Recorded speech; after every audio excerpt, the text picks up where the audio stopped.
warahmatullahi wabarakatuh. Perkenalkan, nama saya Hafidz Alaudin Nasmi dengan NIM B012-19001. Kali ini, dalam 7 menit ke depan, saya akan berceramah tentang iman, Islam, dan ihsan. Dengan referensi buku, Prinsip-prinsip Iman, Ihsan, dan Islam, karya Ibnu N. Nugroho. Pada suatu hari, Rasulullah SAW duduk dengan para sahabat, didatangi oleh seseorang yang tidak dikenali dirinya. Laki-laki tersebut berambut hitam dan berpakaian putih.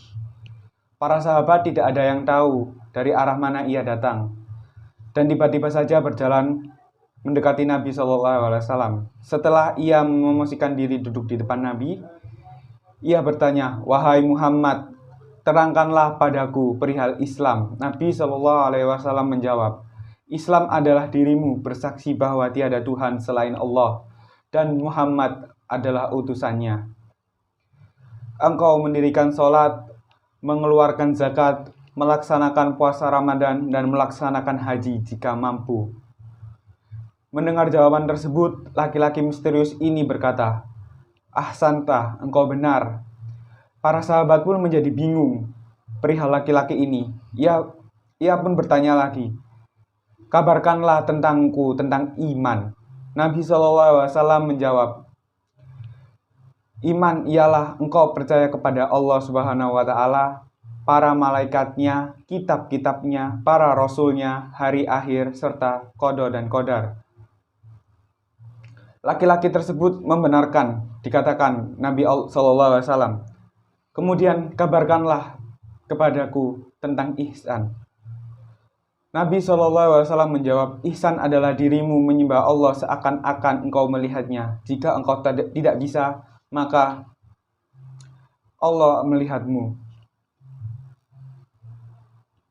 Setelah Nabi menjawab pertanyaan ketiga laki-laki ini bertanya lagi, "Kabarkanlah tentangku hari kiamat." Rasulullah SAW pun menjawab, "Orang yang ditanya tidak lebih tahu daripada yang bertanya. Lalu berikanlah kepadaku tentang tanda-tandanya." Nabi SAW pun menjawab, "Jika engkau melihat seorang hamba melahirkan tuannya, dan jika engkau melihat seorang bertelanjang kaki dan dada, meski lagi mengembala domba, berlomba-lomba meninggikan bangunannya." Setelah itu, laki-laki misterius ini pergi, dan Rasulullah SAW pun bertanya kepada Umar, "Wahai Umar, tahukah engkau siapa yang bertanya tadi?" Umar pun menjawab, "Allah dan Rasulnya lebih tahu." Nabi SAW pun bersabda, "Dialah Jibril yang datang kepada kalian untuk mengajarkan agama kalian." Iman secara teologis berasal dari bahasa Arab, yaitu yu'minu imanan, yang artinya percaya. Menurut istilah, iman adalah pembenaran dalam hati, diikrarkan dengan lisan, dan dibuktikan dengan amal, perbuatan. Maksud dari pembenaran dari hati adalah sebagai muslim, kita seharusnya menerima segala apa aja yang diperintahkan dan dilarang oleh Allah Subhanahu wa Ta'ala. Sedang yang dimaksud dengan mengikrarkan dengan lisan, yaitu kita mengucapkan syahadat. Contohnya seperti asyhadu alla ilaha illallah wa asyhadu anna muhammadar rasulullah. Dan yang terakhir yang dimaksud dengan mengamalkan dengan anggota badan ialah kita beribadah apa yang diperintahkan Allah Subhanahu wa Ta'ala dalam surah Al-Mudaththir, "A'udzubillahi minasyaitonirrajim. Wa ma ja'alna ashaban nari illa malaikah. Wa ma ja'alna iddatahum fitnatan lil ladzina kafaru. Liyastaiqinal ladzina utul kitaba wa yazdadal ladzina amanu imana. Wala yartabal ladzina utul kitaba wal yu'minuna wal yaqulal ladzina fi qulubihim maradun wal kafiruna mada aradallahu bihada masalah. Kadzalika yudillullahu man yasha'u wa yahdi man yasha'. Wa ma ya'lamu junuda rabbika illahu wa ma hiya illa dzikra lil bashar." Surah Al-Mudaththir ayat 31. Nah, sedangkan menurut Anwar Al-Wakili, iman adalah kepercayaan titik. Untuk kamu percaya, maka kamu harus percaya sepenuhnya. Jika kamu melakukan suatu hal yang kamu percayai, maka gugurlah imanmu. Kita sebagai hamba Allah Subhanahu wa Ta'ala harus berusaha untuk memperbarui iman yang adalah dalam hati kita. Iman seseorang terkadang bertambah dan kadang berkurang. Jadi bisa naik, bisa turun. Kadang kita giat dalam melaksanakan ibadah, dan kadang juga kita sangat malas untuk melaksanakannya. Itulah manusia. Kita sebagai manusia bukan seperti malaikat yang maksum dari dosa. Kita sebagai manusia pasti pernah melakukan kesalahan. Akan tetapi dengan kesalahan itulah kita dapat melaksanakan taubat kepada Allah Subhanahu wa Ta'ala.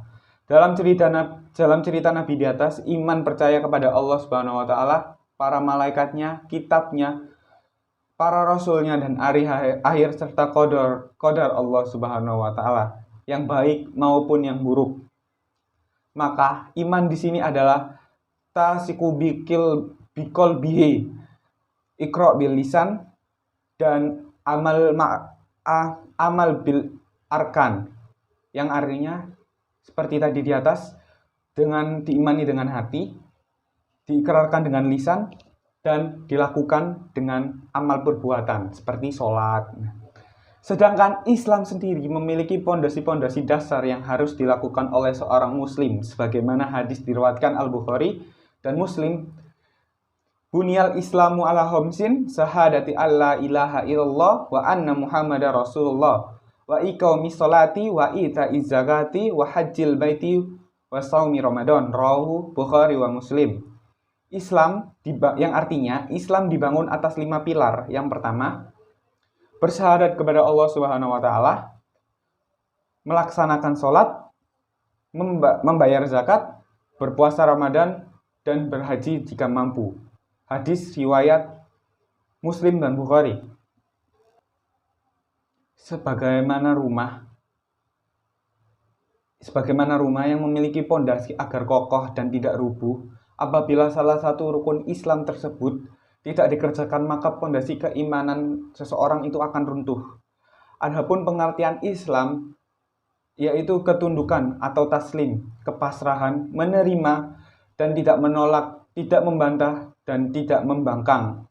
Artinya kita penyerahan diri, kita serahkan diri kita kepada Allah Subhanahu wa Ta'ala. Sedangkan pengertian ihsan sendiri adalah berbakti dan mengabdikan diri kita kepada Allah Subhanahu wa Ta'ala dengan dilandasi keikhlasan dan kesadaran yang penuh. Berbakti kepada Allah Subhanahu wa Ta'ala tersebut dapat berupa suatu yang bermanfaat baik untuk diri kita sendiri maupun untuk yang lain. Nah, sedangkan secara syar'ah, ihsan sendiri dijelaskan Nabi Shallallahu Alaihi Wasallam dalam hadis Arba'in nomor 2 yang berbunyi, anta budallaha ka'annaka katarahu fa illam takun tara fa innahu yaraka. Ihsan adalah engkau beribadah kepada Allah seakan-akan engkau Allah melihatnya. Jika tidak bisa, maka seakan-akan Allah melihat engkau. Dari hadis di atas, semua perbuatan yang kita lakukan, baik itu sholat, bekerja, ujian, dan yang lain, harus semata-mata karena Allah Subhanahu wa Ta'ala. Seolah-olah yang melakukan perbuatan itu sedang dilihat oleh Allah Subhanahu wa Ta'ala. Pengertian iman, Islam, dan ihsan juga disebut sebagai suatu bangunan seorang muslim. Iman menjadi pondasi diri, Islam menjadi tiang-tiangnya, dan ihsan sebagai atap. Pondasi iman yang kuat akan membantu bangunan Islam dan ihsan berdiri tegak dan kokoh. Intinya, Islam, iman, dan ihsan adalah satu kesatuan yang dinamakan agama Islam. Semua berjalan beriringan. Barang siapa yang memisahkannya, maka bangunan tersebut akan runtuh dan atau yang bisa dinama lainkan berkurangnya sebagian agama dari kita.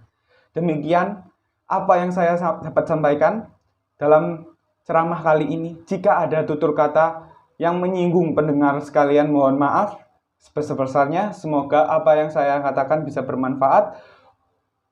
Terima kasih. Wassalamualaikum warahmatullahi wabarakatuh.